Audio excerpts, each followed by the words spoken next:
Hello বন্ধুরা, welcome to Gide online YouTube channel. বন্ধুরা, এখন যে বর্তমানে ভূমিহীন ক্ষেত মজুর প্রকল্পের জন্য আবেদনপত্র জমা নেওয়া হচ্ছে, তোমরা অনেকেই কমেন্ট করছো এই ভূমিহীন ক্ষেত মজুর প্রকল্পের জন্য বয়স সীমা কত লাগছে এবং এখানে এই প্রকল্পের আবেদনপত্রের সঙ্গে জয়েন্ট ব্যাঙ্ক অ্যাকাউন্ট জমা দেওয়া যাবে কিনা, পরিবারের কতজন সদস্য এই ভূমিহীন ক্ষেত মজুর প্রকল্পের জন্য আবেদন করতে পারবে এবং এই প্রকল্পের জন্য কি অনলাইনে আবেদন করা যাবে এবং তার সঙ্গে সঙ্গে এই ভূমিহীন ক্ষেত মজুর প্রকল্প এবং যুবসাথী প্রকল্প এই দুটি প্রকল্পের জন্য কি একসাথে আবেদন করা যাবে।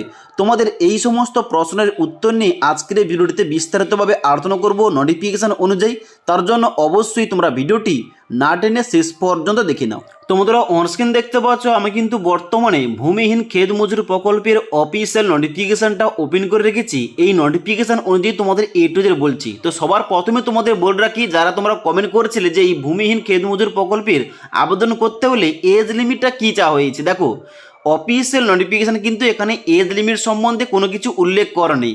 এখানে যোগ্যতার পয়েন্টে কি উল্লেখ করা রয়েছে, বলা হচ্ছে এই স্কিমটি পশ্চিমবঙ্গের বাসিন্দা ক্ষেত মজুরদের জন্য প্রযোজ্য হবে যাদের কোনো কৃষি জমি নেই এবং সেই জন্য কৃষক বন্ধু প্রকল্পের আওতাভুক্ত নন কিংবা বর্গাতারী হিসাবে নথিভুক্ত নন এবং জীবিকা নির্বাহের জন্য সম্পূর্ণরূপে অন্যের জমিতে কৃষি কাজকর্মের জন্য নির্ভরশীল।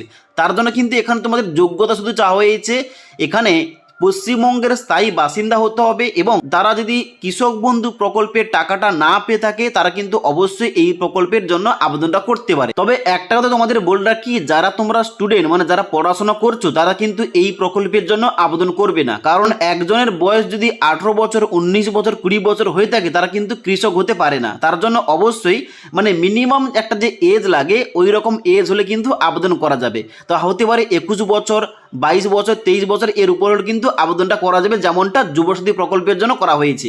ওকে, ওখানে যেমনটা তোমাদের চাওয়া হয়েছে 21 থেকে 40, সেইভাবে তোমাদের কিন্তু এখানে আবেদন করতে হবে। তবে এই ভূমিহীন ক্ষেত মজুর প্রকল্পের জন্য কিন্তু অবশ্যই এখানে 40-এর উপরে বয়স হলে কিন্তু আবেদন করা যাবে। ওকে, তবে বেশি কম বয়স হলে কিন্তু এখানে আবেদন না করাটাই ভালো এবং যারা স্টুডেন্ট যারা পড়াশোনা করছে তারা কিন্তু এই প্রকল্পের জন্য আবেদন না করাটাই ভালো। ওকে, এবার তোমাদের অনেকের কোশ্চেন রয়েছে যে এখানে ভূমিহীন ক্ষেত মজুর প্রকল্পের জন্য কি অনলাইনে আবেদন করা যাবে। এই সম্বন্ধে এই নোটিফিকেশনের 6 নম্বর পয়েন্টে উল্লেখ করা রয়েছে যে এখানে ব্লক সহ কৃষি অধিকর্তা দ্বারা আয়োজিত শিবিরে নির্ধারিত ফরম্যাটে এই আবেদনপত্র পাওয়া যাবে। আবেদনপত্রটা ফিল আপ করে অবশ্যই ওই ক্যাম্প অফিসে যাবতীয় ডকুমেন্টস যেমন তোমাদের ফটোকপি, ব্যাংক পাসবুক, আধার কার্ড এবং ভোটার কার্ড এই সমস্ত ডকুমেন্টস অ্যাটাচ করে কিন্তু অবশ্যই তোমাদের অফিসে গিয়ে জমা করতে হবে।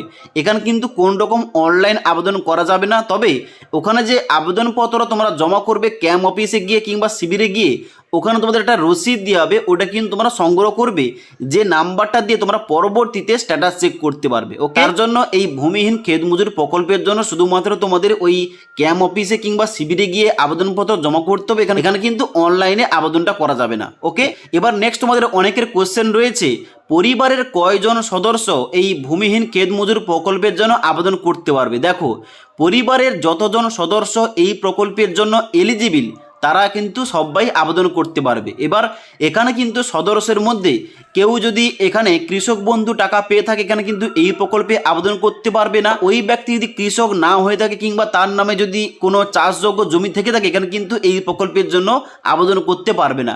তার জন্য অবশ্যই পরিবারের যতজন সদস্য এই প্রকল্পের জন্য এলিজিবল সবাই কিন্তু আবেদন করতে পারে। এবার তোমাদের অনেকের কোশ্চেন রয়েছে যে এই প্রকল্পের জন্য যে আবেদনপত্রের সঙ্গে ব্যাংক অ্যাকাউন্টটা জমা করতে হচ্ছে, ওই ব্যাংক অ্যাকাউন্টটা জয়েন্ট ব্যাংক অ্যাকাউন্ট হলে কি আবেদনপত্রটা জমা দিয়ে যাবে। দেখো, এই সম্বন্ধে নোটিফিকেশানে যেখানে স্পষ্টভাবে উল্লেখ করা রয়েছে যে যৌথ ব্যাংক অ্যাকাউন্ট গ্রহণ করা হবে না, মানে যাদের জয়েন্ট অ্যাকাউন্ট রয়েছে তারা কিন্তু এই প্রকল্পের আবেদনপত্রের সঙ্গে ওই জয়েন্ট অ্যাকাউন্টটা জমা করতে পারবে না। যে আবেদনকারী তার নামে কিন্তু একটা ব্যাংক অ্যাকাউন্ট থাকতে হবে এবং ওই ব্যাংক অ্যাকাউন্টের জেরক্স কপি সেলফ অ্যাটেস্টেড করে কিন্তু জমা করতে হবে। জয়েন্ট ব্যাংক অ্যাকাউন্ট জমা করলে কিন্তু তোমাদের টাকাটা দেওয়া হবে না। এবার তোমরা অনেকেই কোশ্চেন করছো যে যারা যুবশ্রী প্রকল্পে প্রকল্পের জন্য আবেদন করছে তারা কি এই ভূমিহীন ক্ষেত মজুর প্রকল্পের জন্য আবেদন করতে পারবে? দেখো, আবেদন তো করতে পারবে যদি তুমি এলিজিবল হয়ে থাকো, কারণ যুবসাথী প্রকল্পের জন্য এলিজিবিলিটি চাওয়া হয়েছে 21 থেকে 40 বছর বয়সটা, এবং তোমাদের যোগ্যতা চাওয়া হয়েছে মাধ্যমিক পাস। এবং ভূমিহীন ক্ষেত মজুরের এখানে যোগ্যতা চাওয়া হয়েছে পশ্চিমবঙ্গের স্থায়ী বাসিন্দা হতে হবে, এবং তার যদি কোনো কৃষি জমি না থেকে থাকে, কৃষক বন্ধু টাকাটা না পেয়ে থাকে, সে যদি একজন কৃষক হয়ে থাকে, অন্যের জমিতে কাজকর্ম করে থাকে, তবেই কিন্তু এই ভূমিহীন ক্ষেত মজুর প্রকল্পের জন্য আবেদন করতে পারবে। তার জন্য তুমি যদি এলিজিবল হয়ে থাকো আবেদন করতে পারো, কোন রকম সমস্যা নেই।